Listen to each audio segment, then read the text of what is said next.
We've got breaking news out of the NFL where the Chargers have released Pro Bowl edge rusher Joey Bosa. He was entering the final season of a 2-year, $40 million deal and was due $12.4 million roster bonus on March 12th. Bosa spent his entire 9-year career with the Bolts and has racked up the second most sacks in franchise history. The move will clear just over $25 million in cap space for next season, with Los Angeles holding just over $11 million in dead money.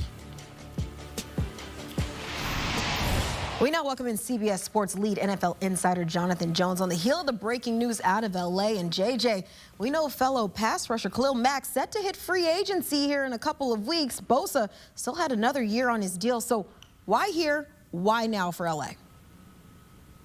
So, Kiana, actually, I was out in L.A. at training camp, and I brought up to Joey Bosa about his contract situation. This was always set up to be something where, frankly, this was probably going to be his last season with the Chargers this past season. He knew it. Looking at his contract, you had to know it. He really had to have one of the better seasons of his career in order to remain with the Chargers. And so with that backdrop, we can say that it is no surprise that Joey Bosa is not continuing with the Chargers. He did tell me that he wanted to continue his career with them, that he only wanted to play for one team, but of course, that is not going to happen. He also told me then that he saw his career, if it ended after the 2024 season with the Chargers, he would want to go elsewhere. Obviously, the first place that you could think of would be staying in the state with his brother and joining the San Francisco 49ers. But now Bosa is a free agent. He can sign anywhere that he wishes to. Obviously, again, it has been anticipated for Bosa, for his representation for some time. It's been anticipated around the league. And so you can imagine that something rather quickly could happen there. You mentioned Khalil Mack as well. That's an interesting name because in talking with folks last week at the scouting combine in Indianapolis, the thought was that the Chargers would certainly attempt to retain Khalil Mack, that they thought that he still had another good year or two left in him.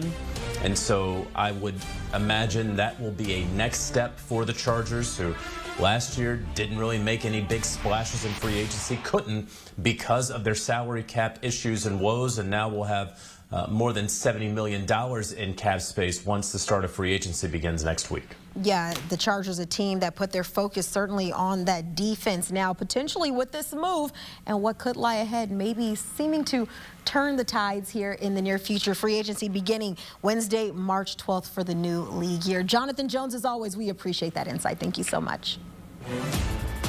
Take a look at Joey Bosa's career, all 9 seasons spending with the Los Angeles Chargers. He was the 3rd overall pick back in that 2016 NFL draft. Won the 2016 Defensive Rookie of the Year, 5-time Pro Bowl selection, had 5 or more sacks in 8 of his 9 seasons, eclipsed 50 or more sacks faster than any Charger in franchise history. Joey Bosa no longer will be in that powder blue, officially hitting free agency, which begins March 12th. We've got breaking news out of the NFL where the Chargers have released Pro Bowl edge rusher Joey Bosa. He was entering the final season of a 2-year, $40 million deal and was due $12.4 million roster bonus on March 12th.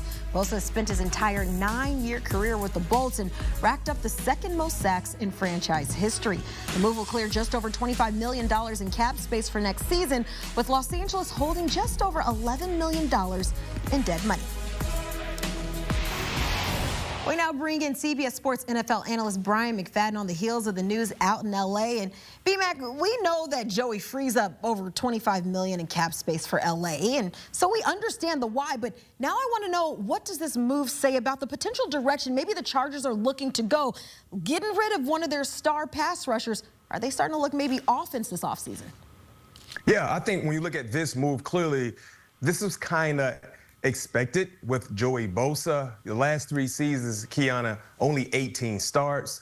He's been more injured than healthy. You talked about the cap number that was associated with him going into the final year of his deal with the Chargers. Financially speaking, this made sense for them. So I feel like the Chargers under this new regime with Coach Harbaugh and his new staff, going into year 2, they're trying to add some young legs to what they do on the defensive side, especially in terms of edge rushing.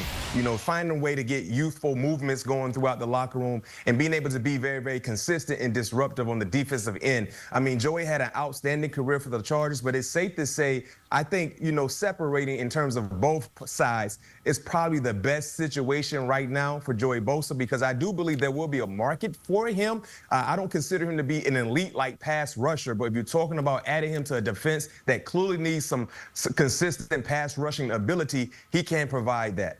I want to dive into that market for him in just a moment, but just to build off of what you said, missed 23 games across his last 3 seasons. We know injuries have been a big issue for him as of late, but you think about the Chargers having a guy like Khalil Mack on their roster set to become a free agent. What do you think this move maybe means for his future in LA? I mean, it looks like moving on from Joey Bosa makes signing Khalil Mack even a bigger factor, more important, because you don't want to lose both bookend edge rushers.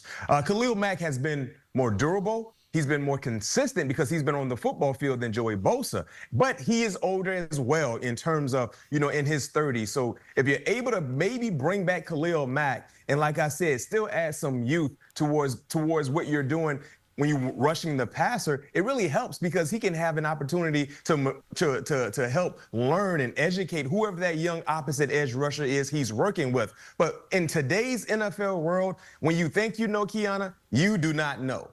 Only the Chargers know exactly what they're going to do with Khalil Mack in terms of retaining him or maybe allowing him to test the waters. Yeah, he's coming off his 9th season with the Chargers, 5-time Pro Bowler, had 5 or more sacks in 8 of those 9 seasons, eclipsed 50-plus sacks faster than any other Charger in franchise history. We talked about he has dealt with some injuries, but now I got to ask you, what team might need Bosa? I mean, he's still got some juice in the tank. Let's not say that he doesn't, but what team might need him the most?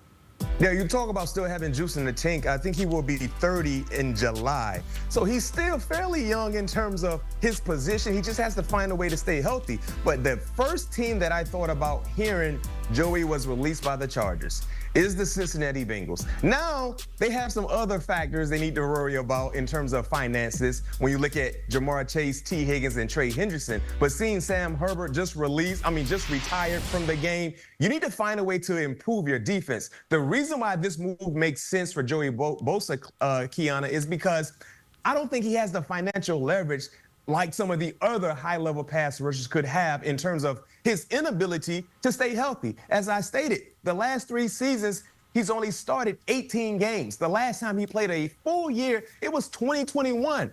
Heck, I was 25 then.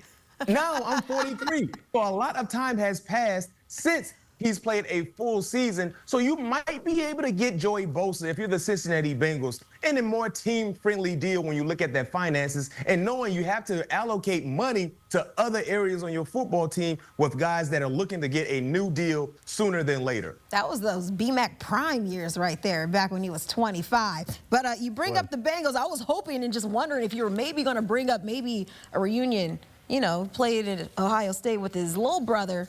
Could there be a reunion in the Bay Area? Just asking. Just saying. You never know. I mean, anything about having 2 Bosas on your team, you should be in good hands. So who knows what San Francisco could do? Because if you can pair him up with his younger brother and Nick Bosa, oh, man, just think about the marketing deals. Bosa, Bosa and company. There's a lot of different slogans that you can throw out there to the Bay Area if that was to happen. And guess what, Kiana? For our viewers that don't know a lot about you, yes, Kiana is a San Francisco 49ers fan. It's hard for her to not show her fandemonium because she threw out San Francisco as a potential destination for Joey Bosa to play alongside his brother, Nick Bosa. I'm just trying to make sense of the situation. He's now becoming a free agent, some landing spots. Bosa Brothers Construction. I'm saying Bosa's in the Bay. I'm just throwing it out there. They played together at Ohio State. All right, as always, Bryant McFadden dropping the knowledge, the prime years of B-Mac. We need to throw in some B-Mac highlight tapes over here. It's not football season yet, but I'm always ready for it. Thanks as always, Bryant McFadden. Take a look at the most sacks in Chargers history. Bosa only trailing Leslie O'Neal, the most sacks in Chargers franchise history. He reached 50 or more sacks faster than any Charger in franchise history, and now will be taking his talents elsewhere.